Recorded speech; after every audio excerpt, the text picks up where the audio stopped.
Salut mes sportifs et bienvenue sur ma chaîne Alex Levent. Dernièrement, vous avez été très nombreux à avoir apprécié ma vidéo doubler ses pecs avec seulement un exercice. Et aujourd'hui, suite aux commentaires, je vais vous proposer doubler ses pecs à la salle. Cerise sur le gâteau, je vais inviter justement un youtubeur musculation que j'apprécie particulièrement et peut-être que tu le connais déjà parce qu'il a déjà participé dans plusieurs de mes vidéos. Il s'agit de Blouson au sommet. Comme lui, il a une spécificité sur l'anatomie, il va plutôt s'occuper de cette partie-là pour toi. Et moi, je vais m'occuper de la partie physiologique pour justifier le nombre de répétitions qu'on va te faire, le temps de repos, le tempo d'exécution. Et concernant la partie anatomique, tu verras qu'en fonction de la position de ton buste, qu'il soit penché en avant, la position de tes bras, fonction qu'il soit plutôt vers le bas ou vers le haut, tu vas plus recruter le haut ou le bas de tes pectoraux. Tu verras, ça va être passionnant, d'où l'intérêt de ces deux approches complémentaires. Le premier critère qu'on va respecter, c'est un critère de répétition qui respecte par série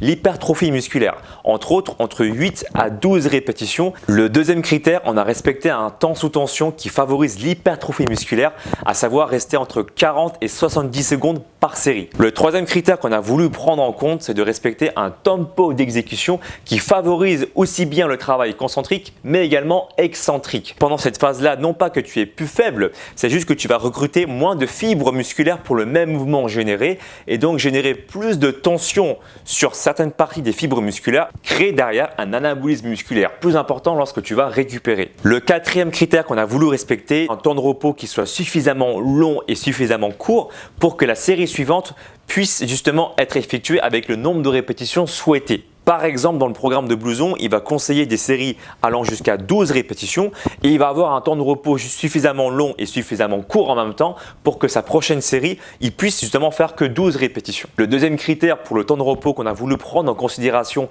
mais qui reste malheureusement qu'une théorie pour l'instant, c'est qu'on va optimiser sur un temps de repos plutôt court pour espérer avoir un pic d'hormones de croissance plus important et favoriser derrière un anabolisme musculaire plus important. Cependant, les études dessus se contredisent et pour maximiser nos chances de réussite, on va supposer justement que ça fonctionne et donc favoriser un temps de repos plutôt court. Sans plus attendre, je vais te proposer mon programme d'entraînement qui est composé de 4 exercices et qui s'enchaînent l'un après l'autre. C'est une technique d'intensification en musculation qu'on appelle le Giant Set. Comme tu vas enchaîner 4 exercices d'affilée, évidemment que tu vas faire qu'une seule série par exercice. Pour l'échauffement, je te propose de faire un exercice de rotation interne et de rotation externe afin de solliciter et d'échauffer tes muscles de la coiffe des rotateurs qui vont en fait envelopper tes épaules. Tu vas faire des séries plutôt longues, 2 séries de 15 répétitions en rotation interne et 2 séries de 15 répétitions en rotation externe pour échauffer l'ensemble des muscles de la coiffe des rotateurs. Pour l'échauffement spécifique, je te propose directement d'aller au développé couché à la barre et de monter progressivement la charge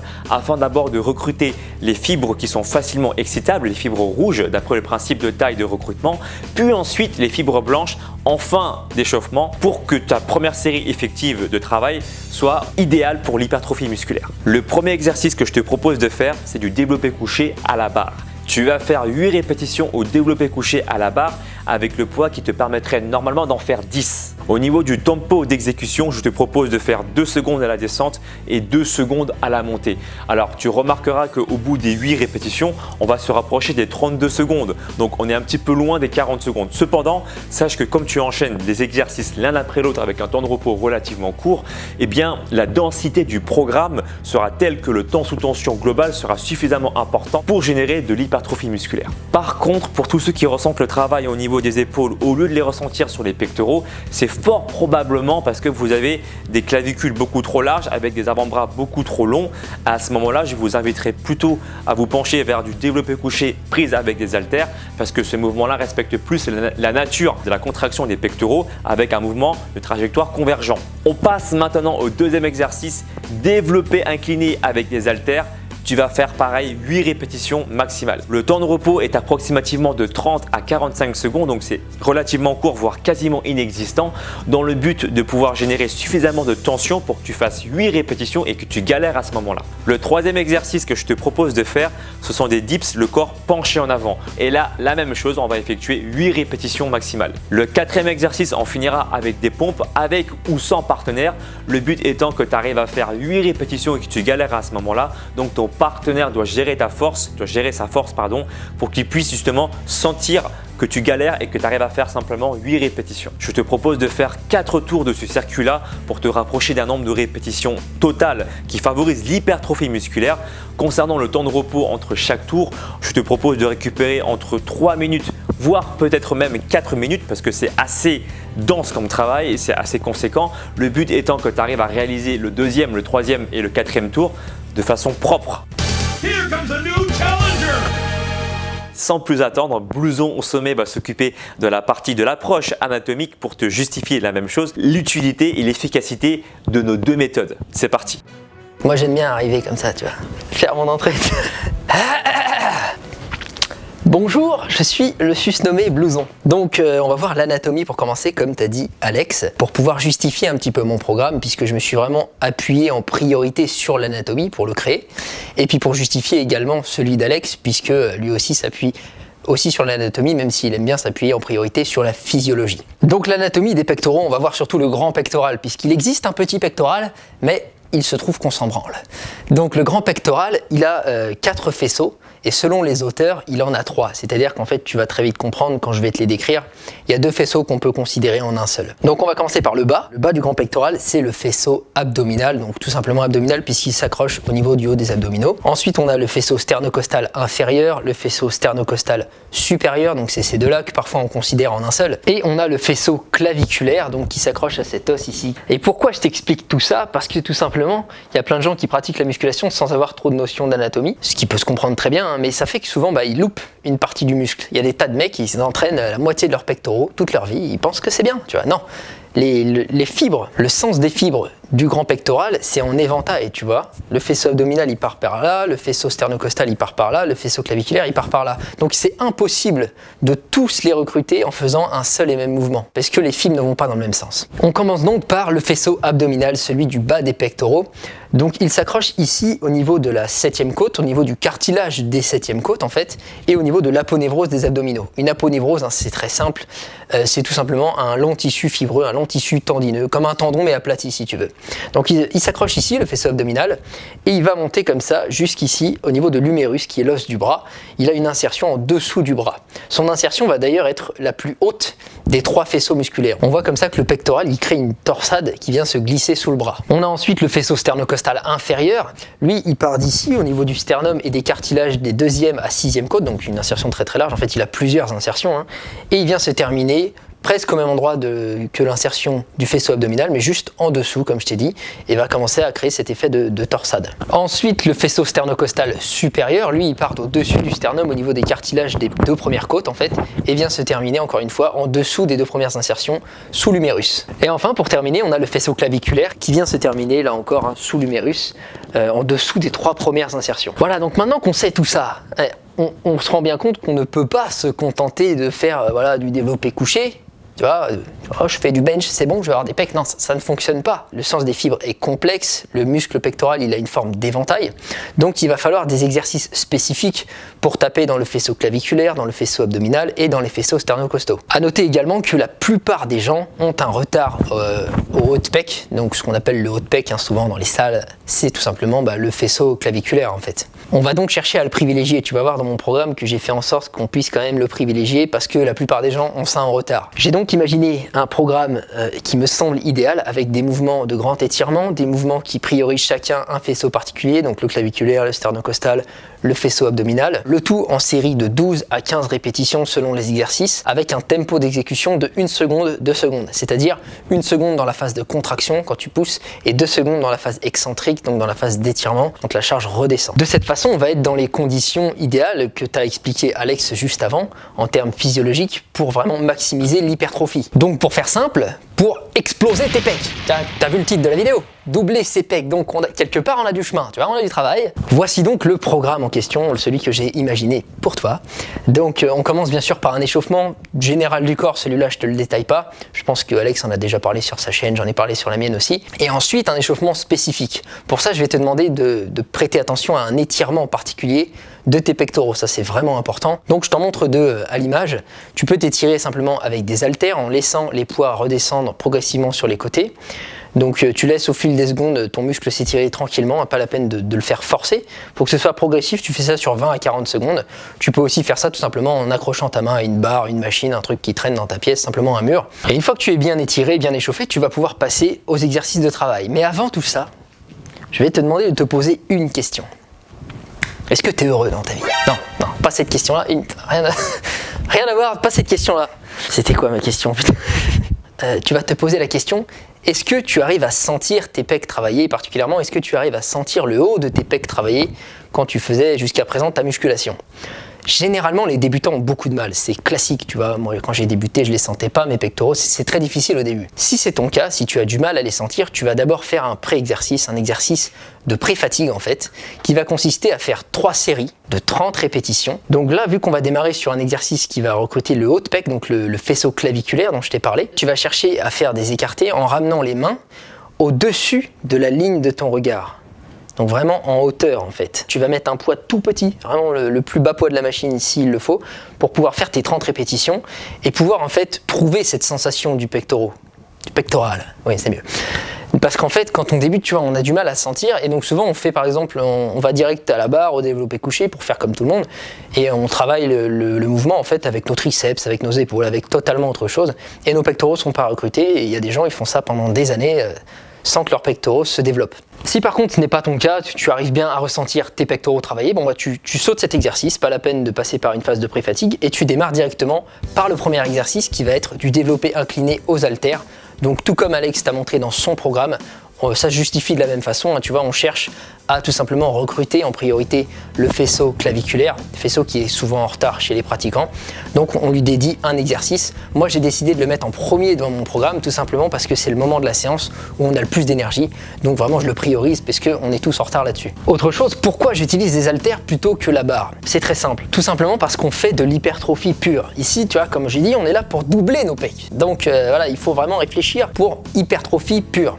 Donc je préfère, en tout cas j'ai tendance à préférer un mouvement qui va épouser parfaitement la fonction de nos muscles, qui est donc pour nos pectoraux de faire une trajectoire convergente comme ceci, alors que à la barre, la trajectoire va être rectiligne, tu vois. Donc en fait, quand tu travailles à la barre, pour moi, il va y avoir différents moments dans lesquels parfois ce sera plus tes triceps qui seront recrutés, parfois plus tes épaules et parfois tes pectoraux. Donc je préfère les haltères pour vraiment être dans un mouvement qui va garder une tension maximale sur les pectoraux tout au long du mouvement. La barre est cependant un bon exercice, mais je trouve qu'il a un peu plus sa place sur certaines morphologies déjà, comme l'a dit Alex. Si on a une bonne morphologie pour ça, là il va être excellent. Ou sinon, il a de toute façon un peu plus sa place dans le monde de la performance. Tu vois, quand tu passes une barre de 120, tu vois, ça veut dire quelque chose. Tu vas emballer une meuf en soirée, je bench 120 kg, tu vois, il y a quelque chose qui se passe à ce moment-là. Bon bah tu la ramènes chez toi, tu la direct là. Putain Alex, je suis en train de raconter n'importe quoi là. Donc je reprends, dans le sérieux, on est sur la chaîne d'Alex Levent, c'est son canapé et tout, on respecte. D'accord. Donc on va pas chercher à faire de la perf, donc c'est pour ça que je privilégie les haltères. Voilà, c'est là que je voulais en venir. Tu vas donc faire 4 séries de 12 répétitions pour cet exercice, avec un temps de repos de 1 minute 30 à 2 minutes. Voilà, ce sera comme ça pour la plupart des exercices de cette séance. C'est un schéma très classique qui a fait ses preuves, ça fonctionne. On enchaîne donc avec le deuxième exercice qui va être du développé couché, encore une fois aux haltères. Donc là, ça va être pour recruter principalement le faisceau sternocostal, ou les deux faisceaux sternocostaux selon les auteurs. Et là encore, tu vas voir qu'il va y avoir le même raisonnement que pour le premier exercice. Tu vas te demander si tu ressens bien le milieu de tes pecs travailler. Est-ce que tu arrives déjà à bien les sentir? Si tu es débutant, il y a de fortes chances que non. Et là, même schéma que le premier exercice, tu vas faire un exercice de pré-fatigue si c'est nécessaire, si tu as du mal à sentir tes pectoraux travailler, avec toujours les écartés au poulie vis-à-vis, sauf que cette fois, tu vas ramener les deux mains au niveau de la ligne de ton regard. Le but, c'est vraiment de sentir le milieu de tes pecs travailler. Là encore, 3 séries de 30 répétitions avec un temps de repos très court d'une trentaine de secondes. Le but, comme tu l'as compris, c'est de ressentir une douleur, c'est vraiment d'apprendre le recrutement moteur de tes muscles. Donc c'est vraiment une histoire de proprioception, tu vois, d'apprendre à sentir le muscle travailler, d'apprendre à le recruter consciemment. Il y a une histoire de contraction volontaire là-dedans. Donc là, tu l'as compris, on a déjà travaillé le faisceau claviculaire, on a travaillé le faisceau sternocostal, et donc on va s'attarder au faisceau abdominal. À noter que dans tous les exercices, les faisceaux qui ne sont pas prioritairement recrutés subissent souvent une contraction en isométrie, c'est-à-dire qu'ils ne sont pas complètement relâchés, mais ils ne sont vraiment pas priorisés. C'est pour ça qu'on fait vraiment un exercice pour les accentuer complètement. Donc on va passer sur des dips. Donc comme pour Alex, on va faire des dips tout simplement parce que ça justifie anatomiquement pour ne pas oublier un seul des faisceaux. Donc ici, 4 séries de 12 répétitions avec si besoin la possibilité de te lester en prenant un haltère entre tes cuisses ou entre tes pieds. Tu as aussi la possibilité d'acheter les ceintures avec une chaîne comme ça. Là. Ça c'est vraiment le plus pratique. Bon, après quand tu mets très lourd ça te cisaille les reins, mais on n'est pas des tapettes. À noter une chose importante sur les dips, c'est que c'est un exercice qui est vraiment pratique pour recruter autant les pectoraux que les triceps. Donc en fait, pour accentuer le travail vraiment des pectoraux, il y a certaines choses à prendre en compte. Il va falloir écarter les coudes. Tu vas ramener les coudes vraiment comme ça sur l'extérieur quand tu fais le mouvement et non pas proche du corps, ce qui privilégierait plutôt les triceps. Et également, on va pencher légèrement le corps en avant pour les mêmes raisons, pour recruter davantage les pectoraux que les triceps. Pour cet exercice, là encore, si tu as du mal à le sentir, si tu as du mal à vraiment ressentir le bas de ton pec être recruté, même schéma que pour les autres, 3 séries de 30 répétitions, 30 secondes de repos, en guise de pré-fatigue, en guise de pré-activation pour vraiment apprendre à sentir le muscle travailler. Ce qui compte en fait dans l'hypertrophie, ça va être le temps sous tension, la charge utilisée et le nombre de répétitions. Je ne l'ai pas dit pour tous les exercices, mais je répète, le tempo d'exécution est de 1 seconde dans la contraction, 2 secondes dans la phase d'étirement. Alex Levent a commencé à vous suivre sur Instagram. C'est sympa, le mec est juste là, il me follow et tout. C'est bien quand même. Un dernier exercice, c'est pas terminé, non c'est pas terminé, il en reste un, qui va nous servir principalement d'étirement. Cet exercice, ce sera donc les écartés au poulie vis-à-vis, donc exercice que tu as peut-être déjà fait pendant tes pré-fatigues, mais cette fois tu vas le faire en série de 15, donc en schéma plus classique, avec un temps de repos d'environ 1 minute. Si toutefois t'en as marre parce que tu as fait les 3 pré-fatigues avant et que tu as envie de varier, tu peux tout à fait faire cet exercice-là sur un banc allongé avec des haltères. Tu verras, les sensations sont un peu différentes. C'est toujours intéressant de varier. Voilà pour ce programme. J'avais envie, je laisse parler mes envies, mon cœur, j'avais envie de proposer, pour ceux qui veulent, pour les mecs archi déter, tu vois, les vrais bougs, un exercice supplémentaire pour le haut de pec, puisque comme je te l'ai dit, c'est très souvent en retard. Cet exercice, c'est tout simplement les écartés aux poulies basses. Donc c'est un exercice qu'on voit rarement en salle, mais qui est très efficace. Il est intéressant parce que tu vois le sens de la trajectoire du mouvement. Elle est exactement alignée avec le sens des fibres du faisceau claviculaire. Tu vois, c'est une diagonale qui va vers la tête en fait, qui part des humérus et qui se dirige vers les clavicules. Donc vraiment, je te conseille d'essayer cet exercice, là encore, en 4 séries de 12 répétitions, avec un temps de repos de 1 minute 30, ce sera très bien. Une chose importante quand même, les exercices de pré-fatigue, donc les 3 exercices de pré-fatigue qu'il y a avant chaque exercice vraiment d'hypertrophie, faut savoir une chose, c'est que c'est très temporaire. C'est un truc, tu fais ça pendant quelques semaines ou maximum 2 mois, normalement tu as des vrais résultats, tu arrives à bien recruter tes pecs, tu arrives à bien les sentir, et très rapidement ces exercices vont être laissés de côté, ce qui va nous dégager un peu plus de temps pour doubler nos biceps. Moi j'aime les biceps. Donc au moyen de la séance, doubler ses biceps d'Alex. Je fais la petite promo pour les autres vidéos de la chaîne. Je fais ça bien Alex quand même, on est bien. Je sais, merci. On va donc conclure Alex, je t'en prie, prends place. Voilà. Alors, mon programme, en fait, vous pouvez le faire seulement si vous avez déjà un bon ressenti, une bonne proprioception de vos pectoraux, parce que vous ne pouvez pas enchaîner 4 exercices d'affilée en ressentant rien au niveau des pectoraux, c'est juste pas possible. Après, moi, je pense que ton programme, il est surtout intéressant quand c'est disponible à la salle, puisque ça demande un circuit. Mais si l'option est possible pour toi à la salle, qu'il n'y a pas trop de monde, et que tu arrives à bien sentir tes pecs, moi je te conseille son programme parce qu'il est vraiment original, intéressant. Donc ça crée une variation, ce qui est super intéressant pour les muscles toujours. Je pense que le mien est vraiment pratique pour les débutants avec toutes les pré-fatigues qu'il y a, donc pour vraiment bien apprendre à recruter. Par contre, pour les intermédiaires, je pense que le sien est peut-être plus intéressant. Je t'invite vivement à t'abonner à sa chaîne. C'est un excellent youtubeur musculation. On dirait que je t'ai payé, ça, c'est très gentil. Non, c'est vrai que des fois on s'appelle, on parle anatomie, tu vois, on est passionné, donc c'est sympa, on s'aide un peu pour nos vidéos, c'est cool. Ouais. C'est vrai que ma chaîne est une chaîne muscu, mais j'aime pas trop l'avoir comme ça. Ma chaîne, c'est moi, tu vois, il y a plein de choses. Il se trouve que j'aime pas que la muscu. Bientôt là, je vais lâcher un rap sur ma chaîne, tu vois. Je suis pas rappeur, et je vais le faire quand même, tu vois. On s'en bat les couilles. Il y a de tout, il y a de la nutrition, il y a de la muscu, c'est vrai, parce que ça me passionne, mais il y a plein d'autres trucs, et il y a surtout des bons délires. Moi, j'aime bien dire plein de merde. Le tofu, c'est fade et dégueulasse. Ah bon? Bah on va voir ça. 4 manières de servir de l'excellent tofu. Mais non mais frère, ça va pas cliquer ça. Ouais, t'as pas tort. Bon alors, 4 manières de faire couler le tofu directement dans l'âme. Bien, si tu veux voir un peu ce style, un peu différent, pourquoi pas, je t'invite à t'abonner. Abonne-toi à sa chaîne, ça vaut vraiment le coup. Merci. Voilà. On vous dit à très bientôt. Vas-y, à bientôt. Ciao, ciao.